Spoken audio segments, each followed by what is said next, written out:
दोस्तों, एक बड़ी खबर है और ये बड़ी खबर है फिलिस्तीन के हक में। जी हां, दुनिया में वो तमाम मुल्क जो फिलिस्तीन के हक में थे या फिलिस्तीन के लिए जिनका दर्द था, जिन्हें हमदर्दी थी, उनकी बड़ी जीत है। और सबसे बड़ी बात यह है कि भारत ने भी फिलिस्तीन का साथ दिया है। जी हां, हम बात कर रहे हैं अक़वाम मुत्तहिदा यानी यूनाइटेड जनरल असेंबली की, यूएन जनरल असेंबली की।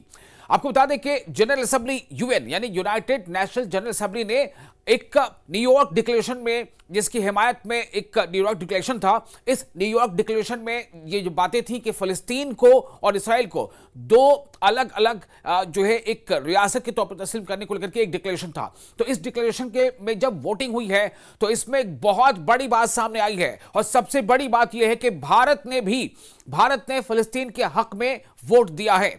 तो आपको बता दें कि जो न्यूयॉर्क डिक्लेरेशन के नाम से ये जो करारदाद थी, ये जो रिजोल्यूशन था, इसकी हिमायत में भारत ने वोट दिया। ये करारदाद, ये रिजोल्यूशन इसराइल और फिलिस्तीन के दरमियान दो रियासती यानी उसको आप टू कंट्री मान सकते हैं कि दो रियासती हल को नई जिंदगी देने की कोशिश है।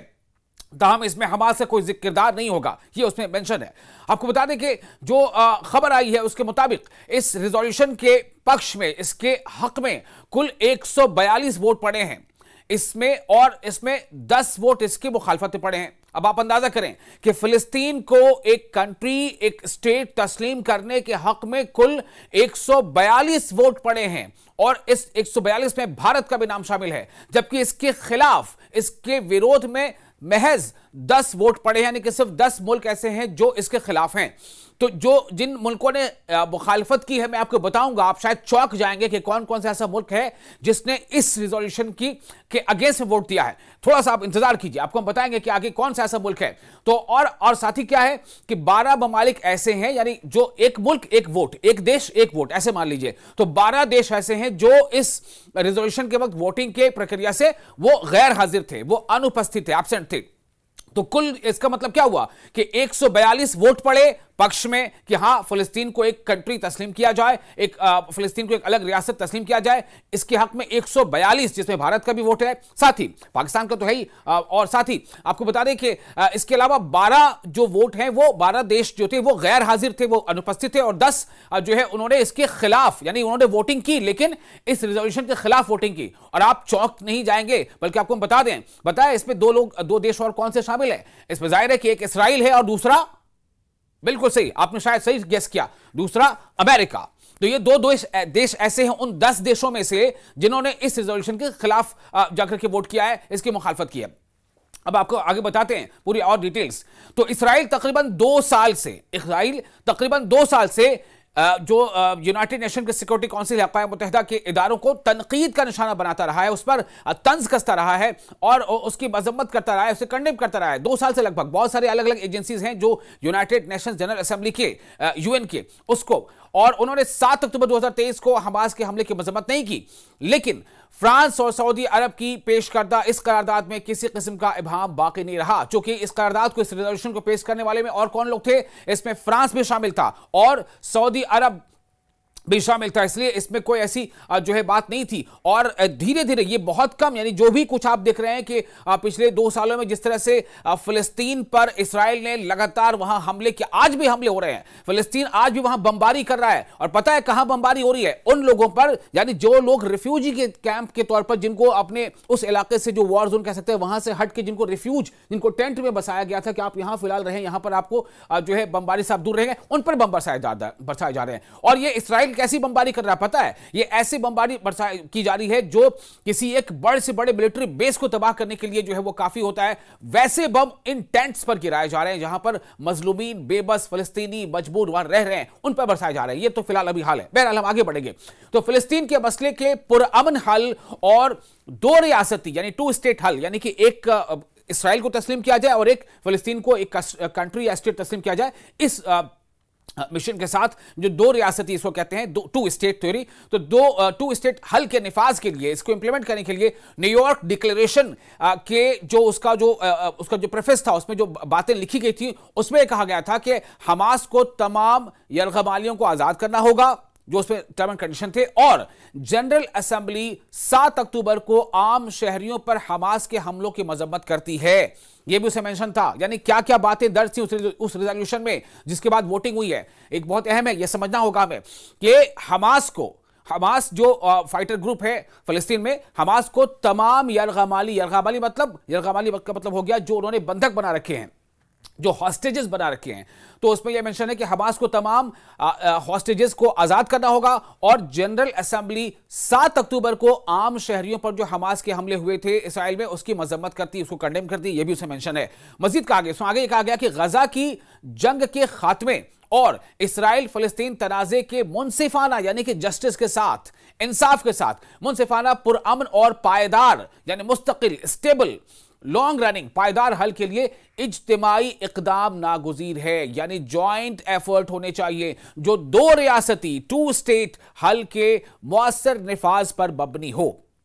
तो यह जो रिजोल्यूशन है जिसकी पहले ही अरब लीग तौसीक कर चुकी है, और जुलाई में 17, आपको बता दें कि 17 रुकन ममालिक, जिनमें कई अरब ममालिक भी, ममालिक मतलब मोर देन वन कंट्री, एक मुल्क कई ममालिक ऐसे कहते हैं, प्लूरल है, तो 17 जो है कई ममालिक भी शामिल हैं, उसने इस पर दस्तखत किए थे। सिर्फ हमास की मजम्मत पर इक्तफा नहीं करता बल्कि इसे मुकम्मल तौर पर गजा के मुस्तकबिल से अलग करने की कोशिश करता है। इसमें यह मेंशन है, मतन जो रिटन उसमें जो टेक्स्ट है उसके मुताबिक गजा की जंग के खात्मे के तनाजुर में हमास को गजा पर अपनी हुक्मरानी खत्म और हथियार फलस्तीनी अथॉरिटी के हवाले करने होंगे। यह बात उसमें तय है कि जब यह तय हो चुका होगा, जो मुनसिफाना यानी इंसाफ के साथ, जस्टिस के साथ, कैसे इसका हल होगा कि हमास को अपने हथियार छोड़ देने होंगे और जो फलस्तीनी अथॉरिटी होगी उसके सुपुर्द कर देने होंगे।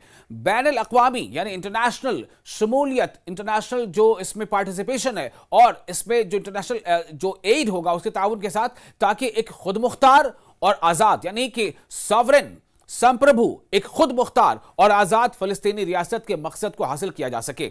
इसी को अब आप सोचें कि 142 मुल्क, इसमें कितनी बड़ी हार है। भले ही ये एक अलामती हार हो, बहुत बड़ी हार है, बहुत बड़ा मोरल जो है वो लॉस है इसराइल का, कि जब यूएन जनरल असेंबली में एक इजलास न्यूयॉर्क डिक्लेरेशन के नाम से एक रेजोल्यूशन पास किया गया, उस रेजोल्यूशन में यह बात दर्ज है कि इसराइल और फलस्तीन 2 स्टेट यानी 2 कंट्री जो है उसको एक्सेप्ट किया जाए। और उसमें आप सोचें कि 142 कंट्रीज ने इसके हक में, इसके पक्ष में वोट डाला, जिसमें भारत का भी नाम शामिल है। गर्व से कहता हूं इस बात को। और सिर्फ 10 ऐसे देश हैं जिन्होंने इसका विरोध किया। उन 10 देशों के नामों में ही इसराइल और अमेरिका शामिल है। और भी कुछ देश हैं जो अमेरिका के साथी देश माने जा सकते हैं। तो 142 देश इसके साथ हैं, 142 देश इस वोटिंग के पक्ष के साथ हैं, इस रेजोल्यूशन के पक्ष में है, और महज 10 देश ऐसे हैं जो इसके विरोध में हैं, और 12 देश ऐसे थे जो इससे एब्सेंट रहे थे। तो अब आपको बता दें कि ये वोटिंग अक़वाम मुत्तहिदा यानी कि जनरल असेंबली जो है, यूनाइटेड नेशन जनरल असेंबली के आइंदा इजलास से पहले हुई है, जो 22 सितंबर को रियाज और पेरिस की मुश्तरका मेजबानी में न्यूयॉर्क में मुनक़िद होगा। यानी कि एक और अभी असेंबली का सेशन इसमें होगा। कब होगा? 22 सितंबर को, जो रियाज यानी सऊदी अरब और पेरिस यानी फ्रांस, तो इन दोनों के मुश्तरका, इन दोनों के ज्वाइंट इनकी हॉस्टशिप होगी। ये दोनों मिलकर इसको होस्ट करने जा रहे हैं। मुश्तरका मेजबानी में न्यूयॉर्क में मुनक़िद होगा। इस इजलास में फ्रांस के जो सदर हैं इमानुएल मैक्रों, उन्होंने वादा किया है कि वो बाज़ाब्ता तौर पर फिलिस्तीनी रियासत को तस्लीम करेंगे। यानी एक तो रिजोल्यूशन हुई, पास हुआ, रिजोल्यूशन के हक में 142, उसके पक्ष में 142 कंट्रीज ने हामी भरी। भारत भी इसके साथ है। भारत ने तीसरी बार, अभी हाल के दिनों में दिखाया तो तीसरी बार इसराइल के खिलाफ वोटिंग की है, इसराइल के खिलाफ स्टैंड लिया है। और इस बार भी इसराइल ने हालांकि इस रेजोल्यूशन का विरोध किया, लेकिन भारत ने इस रेजोल्यूशन का पक्ष में वोटिंग की है, यानी कि इसराइल के खिलाफ, अमेरिका के खिलाफ। तो उधर इंटरनेशनल क्राइसिस ग्रुप के यूएन डायरेक्टर रिचर्ड गोविन ने जो इस बारे में आगे बातचीत करते हुए बताया है कि यह बात अहम है कि आखिरकार जनरल असेंबली यानी UNSC, united nations general assembly, UNGC, तो आखिरकार जनरल असेंबली ने ऐसे रेजोल्यूशन को मंजूर कर लिया जो सीधे जो डायरेक्ट हमास की मजम्मत करती है। इसमें खास बात यह है कि इस रेजोल्यूशन में हमास को कंडेम भी किया गया है, चाहे इसराइली ये कहें कि यह बहुत कम और ताखिर से हुई है। उन्होंने मजीद कहा कि अब कम अज कम जो वो रियासतें जो फ़लस्तीनियों की हिमायत करती हैं, जो भी देश हैं जो फ़लस्तीन के साथ खड़ी हैं, जो फ़लस्तीन के सपोर्ट करती हैं, इस्राएली इल्ज़ामात को रद्द कर सकती हैं कि वो बिलवास्ता तौर पर हमास की हिमायत कर रही हैं। यानी कि इसराइल का क्या कहना था? इसराइल का कहना था कि जो देश भी फ़लस्तीन का हिमायत कर रहे हैं, दरअसल वो हमास का साथ दे रहे हैं। ऐसा नहीं है, चूंकि इन देशों ने जो इस रेजोल्यूशन को पे वोट किया है इसके पक्ष में, तो इस रेजोल्यूशन में यह लिखा है कि हमास को अपने हथियार छोड़ने पड़ेंगे और हमास को अपने हथियार जो है वो जो फ़लस्तीनी अथॉरिटी होगी उसके हवाले करने पड़ेंगे, और ये शर्त है उसमें, ये बातें दर्ज हैं। इसका मतलब यही हो गया कि अगर ये हमास का समर्थन कर रहे होते तो फिर इस पॉइंट पे साइन नहीं करते, इस पर वोट नहीं करते, लेकिन इन्होंने इस पॉइंट को माना। इसका मतलब है कि हमास के साथ ये नहीं है। जो देश भी फ़लस्तीन की हक की बात कर रहे हैं वो फ़लस्तीन की बात कर रहे हैं, फ़लस्तीन के अवाम की बात कर रहे हैं, वो गजा के शहरियों की बात कर रहे हैं।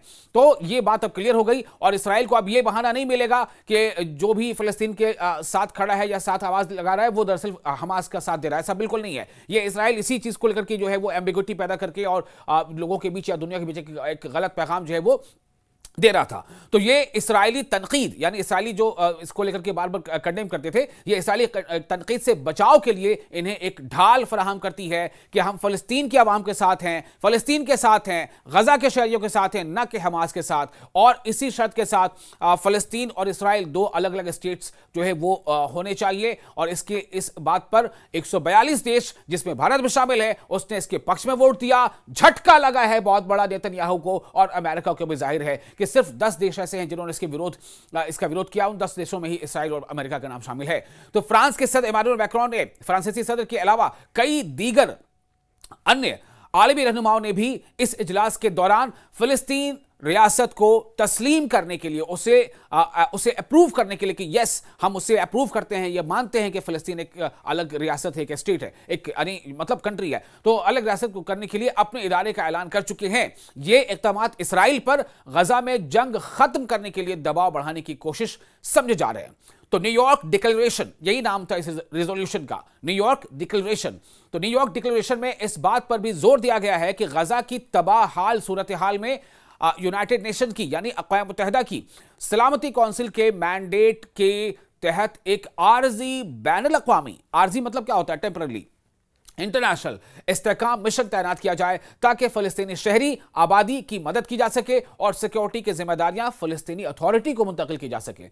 अक़वाम मुत्तहिदा यानी संयुक्त राष्ट्र संघ यानी यूनाइटेड नेशंस, तो अक़वाम मुत्तहिदा के 193 रुकन ममालिक, कुल उसमें कितने मेंबर ममालिक हैं, मेंबर देश हैं 193। अक़वाम मुत्तहिदा के 193 रुकन ममालिक में से तकरीबन 3/4 यानी 3/4 फ़लस्तीनी रियासत को तस्लीम कर चुके हैं। अब आप देखिए कितनी बड़ी जीत है ये फ़लस्तीनियों की कितनी बड़ी जीत है और इसराइल को कितना बड़ा झटका है, कितनी बड़ी हार है कि जो संयुक्त राष्ट्र संघ के कुल 193 सदस्य हैं उनमें से 142 ने इसका पक्ष लिया है, जबकि सिर्फ 10 इसके खिलाफ गए हैं, जिसमें इसराइल है और अमेरिका है, और 12 तो उसमें वोटिंग में शामिल नहीं हुए थे। तो ये तकरीबन 3/4 फ़लस्तीनी रियासत को तस्लीम कर चुके हैं, मान चुके हैं। ताहम 2 साल जंग ने गजा को तबाह कर दिया है, ये एक सच्चाई है। आज भी, यानी आज हम जब आपसे बातचीत कर रहे हैं उससे कुछ घंटों पहले भी गजा पे बमबारी हुई है, मजलूम गजा पर, बेबस गजा के लोगों पर, और जो बिल्कुल निहत्थे हैं गजा के, वो लोग जो टेंटों में रह रहे हैं, जिनमें ज्यादातर खवातीन हैं, बच्चे हैं, बूढ़े हैं, उन पर इसराइल बम बरसा रहा है। तो गजा को तबाह कर दिया। इसके अलावा मगरबी किनारे में, यानी जिसको वेस्ट बैंक कहते हैं, मगरबी किनारे में इसराइली बस्तियों की तौसी, यानी कि इसराइल जब लगातार अपने सेटलमेंट्स को बढ़ाता जा रहा है, तौसी कर रहा है, उसको बढ़ा रहा है, यानी कि इसराइल की मंशा क्या है कि फ़लस्तीनी जो है वो अपनी जगह छोड़ते जाएं, भाग जाएं, यहां से चले जाएं कहीं, और हम उसमें अपनी आबादी बढ़ाते चले जाएं। अब आप सोचें कोई आपके घर पर कहे कि भैया आप अपने घर खाली कर दो, आप चले जाओ, हम यहां रहेंगे, कैसा लगेगा? बस इतनी सी बात है, इसको समझने की जरूरत है। तो इसराइली बस्तियों की तौसी और इसराइली हुक्काम की जानिब से इस इलाके को जम करने यानी उसको मर्ज करने की ख्वाहिश ने इस आशंका को बढ़ा दिया है कि आज़ाद फ़लस्तीनी रियासत का वजूद अब मुमकिन है या नामुमकिन है। ये इसमें एक शक है, मतलब एक क्वेश्चन है। लेकिन चूंकि अब इतने देश साथ आ गए, इसराइली वज़ीर आज़म नेतन्याहू ने जो अभी हाल ही में कहा था कि हम अपना वादा पूरा करेंगे जिसमें कोई फ़लस्तीनी रियासत कायम नहीं होगी। अब सोचिए इसराइली वज़ीर आज़म, अब आप देखें बात नियम कानून की होती है ना, तो एक तरफ तो यूएन यानी संयुक्त राष्ट्र संघ, यूनाइटेड नेशन, वहां के मेंबर जो कंट्रीज हैं 193 में से 142 जो है इसके पक्ष में है कि फ़लस्तीनी अलग रियासत बननी चाहिए। लेकिन अब इसराइल क्या कह रहा है कि हम जो है कोई फ़लस्तीनी रियासत कायम नहीं होगी। ये उसकी हठधर्मी देखिए।